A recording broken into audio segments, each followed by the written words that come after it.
Hello viewers, কেমন আছেন আপনারা? আজকের নতুন এপিসোডে আপনাদেরকে আমন্ত্রণ জানাচ্ছি।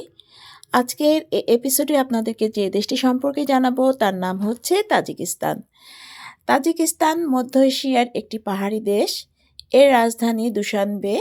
দেশটির প্রায় 90% এলাকা পাহাড়ে ঢাকা, বিশেষ করে পামির পর্বতমালা, তাই একে বিশ্বের ছাদ বলা হয়।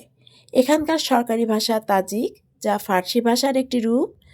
তাজিকিস্তান 1991 সালে সোভিয়েত ইউনিয়ন থেকে স্বাধীনতা লাভ করে।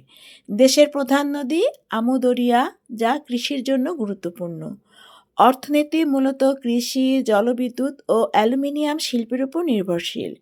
প্রাকৃতিক সৌন্দর্য, হিমবাহ, নদী ও ঐতিহাসিক সিল্ক রোডের জন্য তাজিকিস্তান পর্যটকদের কাছে আকর্ষণীয়।